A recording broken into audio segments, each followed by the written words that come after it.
Welcome to the channel. Today we have incredible stories straight from Wimbledon that you can't miss. Carlos Alcaraz reveals how the big three, Federer, Nadal, and Djokovic, inspired him to overcome adversities even on bad days. Discover how he follows in the footsteps of these giants after his 4-set victory over Tommy Paul in the quarterfinals. Want to know more about the young Spaniard's journey to the semifinals? Stay with us. In addition, we have Novak Djokovic and his interview with the BBC that lasted less than 2 minutes. What made the Serbian so irritated with the questions about the crowd? You will be shocked by Djokovic's direct response. And we can't forget Elena Rybakina, who amusingly responded to whether she would ever make a wild celebration after her victories. Remember her reaction when she won Wimbledon in 2022? Let's reminisce together. Before we start, leave your like, subscribe to the channel, share this video with your friends, and comment below on what you thought about these tennis players' performances. Let's dive into the world of tennis together. Carlos Alcaraz reveals how the big three inspired him to overcome adversities after his 4-set victory over Tommy Paul in the Wimbledon quarterfinals. The Spaniard explained that he is following the path of the big three, winning despite bad days. Another semifinal in a major, a path full of ups and downs, but one that has made him elevate his level in decisive moments. Unlike his colleagues, Carlos Alcaraz overcame many obstacles to reach the Wimbledon semifinals. In the end, he is the man to beat. The young Spaniard defeated Tommy Paul in the quarterfinals and now awaits Daniil Medvedev to compete for a place in the final, defending the success of 2023.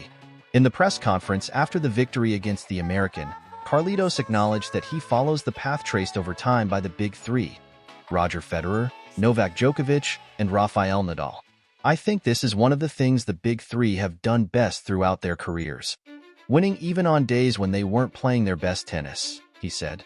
Winning despite difficulties and bad days. This is what the Spaniard has done in recent matches with extreme determination. I am very happy to be back in the Wimbledon semifinals and for the level I am playing at. I am excited to play against Daniil Medvedev next Friday. I always try to find solutions.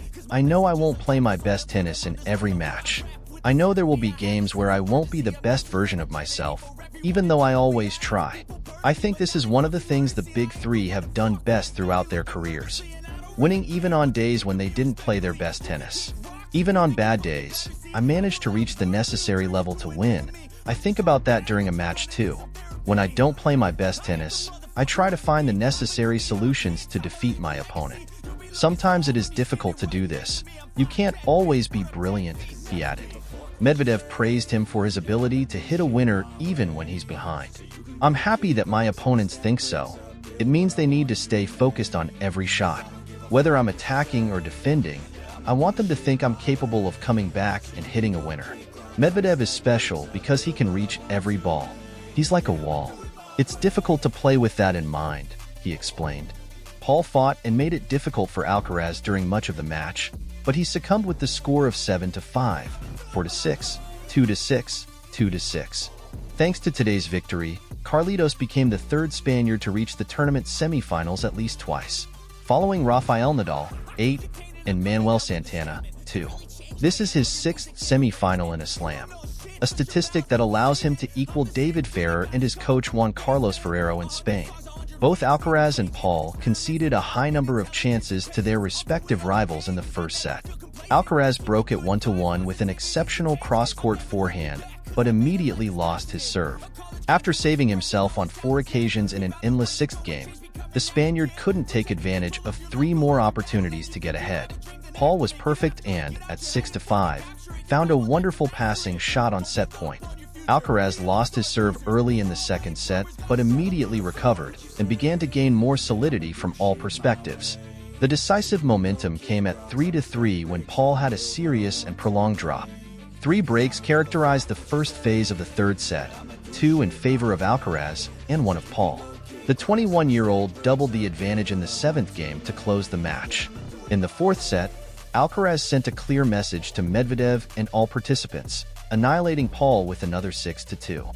Personal note: Carlitos has a vast arsenal of solutions at his disposal for every surface. Even if his mind sometimes creates chaos when finding a solution among the many he has, Carlitos has the innate ability to almost always find the right way when he really needs it, winning important matches decided only by details. This is what happened against Tommy Paul. And this is the story the Spaniard is living at Wimbledon 24. Novak Djokovic abruptly ends BBC interview. Do you have anything else to ask? Djokovic's interview with the BBC didn't last even 2 minutes after the Serbian got irritated with constant questions about the crowd. Novak Djokovic agreed to give an interview to the BBC just a day after expressing his frustration with the Wimbledon crowd, but he basically abandoned the interview in less than 2 minutes because he got annoyed with the repetitive questions about the boos. On Monday night, Djokovic defeated Holger Rune in straight sets in the 4th round and then addressed the crowd, which he felt was being disrespectful to him during the match. For them, the 7-time Wimbledon champion had something special that made the moment go viral and grab all the headlines. During the game, Djokovic often heard the chant Ruyuyun, and after Djokovic made it clear he wasn't happy about it, the BBC's Rishi Pershad tried to calm the Serbian and convince him that the crowd was just cheering for Rune and not booing him. For all the fans who had respect and stayed here tonight, I thank you from the bottom of my heart and appreciate it. And to all those people who chose to disrespect the player, in this case me, have a good night, Djokovic said to the crowd after defeating Rune. On Tuesday, Djokovic met with the BBC for an interview, which began with 3 consecutive questions about the crowd incident. It didn't take long for Djokovic to say goodbye to the interviewer and walk away. I don't regret my words or actions on the court. Do you have any questions other than about the crowd? I mean, are you focused only on that? Or do you have any questions about the match? Or is it just about that? This is already the 3rd question. I've said what I had to say, Djokovic said bluntly. Rune didn't think Djokovic was being booed. After suffering a 3-6, 4-6, 2-6 defeat to Djokovic and failing to reach the Wimbledon quarterfinals consecutively, Rune was asked about the post-game moment that went viral. And, at the very least, he didn't agree with what Djokovic said. It all started at the US Open, the first time we played against each other when the crowd chanted my name and it sounded a bit like, boo. Then we played several other times, more in Italy and France, where they don't pronounce my name the same way, Rune said after the match. Yes, now we're in England. If you didn't know what was happening, it probably sounded like boo. But if we all know what happened, it was my name. He played so many matches since the last time he played with me. If he didn't remember, it could sound different to him. In his press conference, Rune also said he didn't think the crowd impacted the match that much since the 24-time Grand Slam champion was the better player and absolutely deserved to win. Meanwhile, Djokovic now holds a 4-2 head-to-head advantage against Rune. But there was one interesting thing about the Wimbledon match. It was their first meeting that ended in straight sets. Today, Djokovic will return to action to play against Alex de Minaur for a spot in the Wimbledon semifinals. It remains to be seen how the crowd will treat Djokovic and if anything will affect his performance at Wimbledon. Elena Rybakina on wild celebrations after victories. I'm just being me. Elena Rybakina responded amusingly when asked if she would ever indulge in wild celebrations after her wins. Rybakina's reaction to winning Wimbledon in 2022 was memorable, as she showed immense joy and disbelief on court number 1. This time around, Rybakina says she's just being herself. I think everyone has their own way of celebrating victories, Rybakina said. For me, it's about being genuine and expressing my emotions in the moment.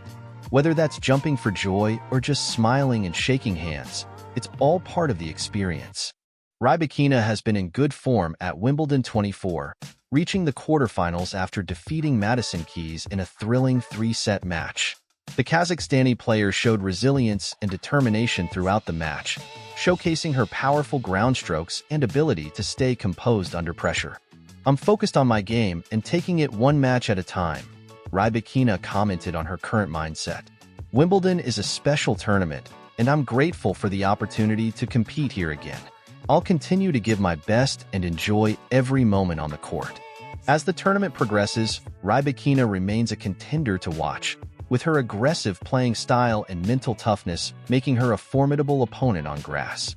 Fans will be eager to see how far she can go in this year's Wimbledon and whether she will produce more memorable moments on the court. Stay tuned to our channel for more updates and insights from Wimbledon 24. Don't forget to like, subscribe, and share this video with fellow tennis enthusiasts. Let us know in the comments below who you think will emerge victorious at this year's Wimbledon. And before you leave, check out the recommended videos on the end screen for more exclusive content. See you in the next video. Until later.